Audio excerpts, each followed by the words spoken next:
Assalamualaikum warahmatullahi wabarakatuh. Perkenalkan, nama saya Imadi Chandra Wijaya dengan NIM 22650081 dari kelas C. Jadi di sini saya akan menjelaskan tentang 3 jurnal pada tahun 2020 sampai 2023 yang berhubungan dengan metode blind search dan heuristic search. Kita langsung saja ke pembahasannya. 1. Judul jurnal, penerapan algoritma sebagai sistem pencarian rute pada NPC game Labyrinth. Yang kedua, volume dan nomor. Volume 10, nomor 1 Februari 2023. Ketiga, nama jurnal A Proceeding of Engineering. Keempat, abstrak. Sarana hiburan yang paling digemari oleh banyak kalangan masyarakat hingga saat ini adalah permainan atau game pada media elektronik seperti smartphone ataupun personal komputer PC. Untuk menciptakan game yang menarik untuk dimainkan, game perlu dibuat serealistis mungkin dengan mengimplementasikan sistem artificial intelligence (AI) atau kecerdasan buatan pada NPC (non-player character) sebagai sistem perilaku dan navigasi dalam game. 5. Pendahuluan.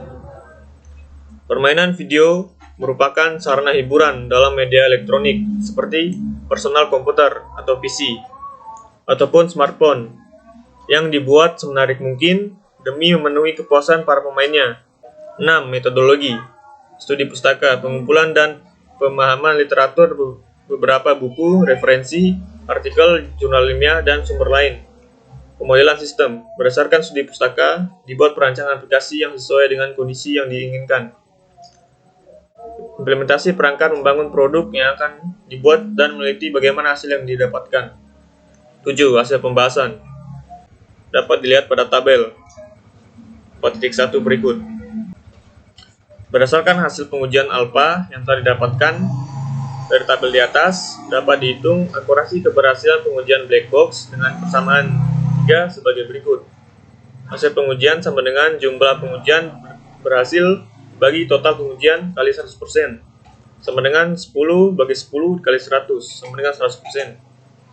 8. Kesimpulan. 1. Berdasarkan hasil perbandingan perhitungan manual dan program implementasi algoritma A pada NPC YOLO Maze Game sudah sesuai sehingga dapat disimpulkan bahwa penerapan algoritma A untuk NPC dalam mencari jalur bersifat menemukan player pada YOLO Maze Game berhasil dilakukan. Kedua, dari hasil kuesioner dengan nilai validitas 0,54 yang berarti valid dan reliable dengan nilai reliabilitas 0,77 terhadap pertanyaan nomor 5. Bagaimana tingkat kesulitan NPC pada YOLO Maze Game? Dapat 17 responden dari 43 responden atau 39,5% mengatakan bahwa tingkat kesulitan NPC pada YOLO Maze Game sulit. Judul jurnal, penentuan jalur terpendek dengan metode heuristik menggunakan algoritma sarang semut. 2. Volume dan nomor. 3. Nama jurnal eksponensial. 4. Abstrak. Algoritma ant colony diadopsi dari pelaku koloni semut yang disebut dengan sistem semut.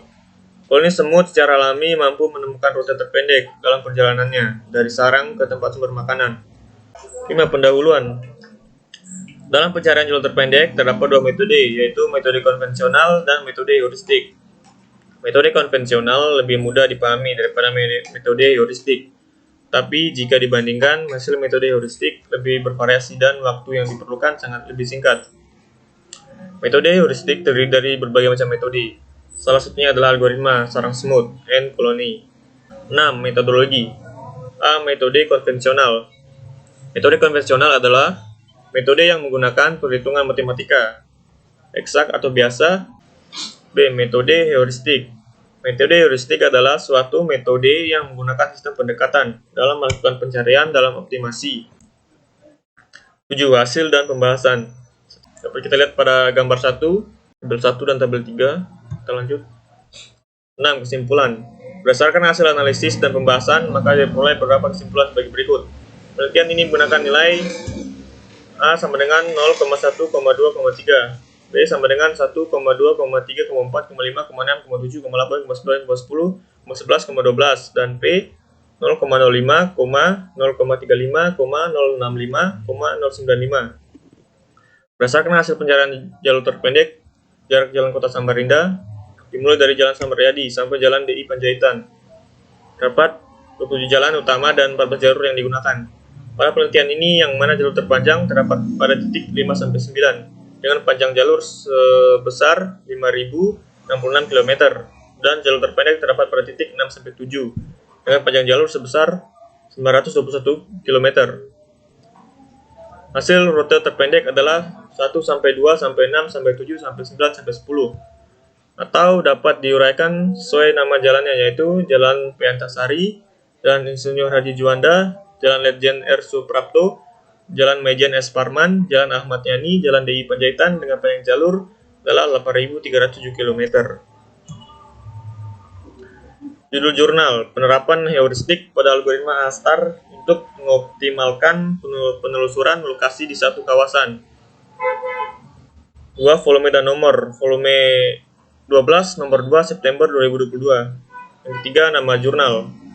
4. Abstrak. 5. Pendahuluan. Mengutip Haryanto 2022 bahwa artificial intelligence dapat digunakan untuk membantu pencarian solusi masalah atau kasus pencarian. Jalur dari titik masuk start ke titik keluar goal yang menggunakan metode pencarian ruang keadaan state space searching. Metode pencarian ruang keadaan ini secara umum ada dua jenis, yaitu pencarian buta blind search dan pencarian heuristik format search. Pada pencarian buta tidak digunakan informasi tertentu saat proses pencarian solusi terjadi, yang digunakan hanya mekanismenya pada misalnya saja apakah proses pencarian mengutamakan daerah secara melebar breadth first search (BFS) atau mengutamakan kedalamannya depth first search (DFS). 6. Metodologi. Struktur tahapan penelitian. Penelitian yang dilakukan menggunakan struktur dan tahap seperti berikut. Dapat kita lihat pada gambar 1, tahapan penelitian. Kemudian, metode perancangan sistem. Di bagian 7, hasil dan pembahasan. Dapat kita lihat flowchartnya. Sini kita lanjut. Keterangan gambar 10. G sama dengan cos titik NPC ke kotak sebelah. Dapat bergerak ke atas, ke kiri, ke kanan, dan ke bawah. A sama dengan perkiraan cos dari kotak sebelah ke titik tujuan dengan mengabaikan obstacle, posisi nilai F, G, dan H. 8. Kesimpulan. Algoritma ASTAR, yaitu algoritma dengan heuristik, dapat diimplementasikan untuk mengoptimalkan hasil penelusuran jalur dari satu titik ke titik lain di satu kawasan terbatas, dalam hal ini lingkup kampus Universitas Dharma Persada. Hasil pengujian dan perhitungan peningkatan kinerja untuk kasus ini sebesar 23%. Peningkatan kinerja penggunaan heuristik diperoleh berdasarkan domain permasalahan pada penelitian ini, yang jika diterapkan ke domain permasalahan lain akan memiliki peluang besar juga terjadi peningkatan kinerja. Mungkin sekian penjelasan singkat dari saya. Jika ada kata yang kurang dimengerti, mohon dimaafkan. Saya tutup dengan ucapan Assalamualaikum warahmatullahi wabarakatuh. Terima kasih.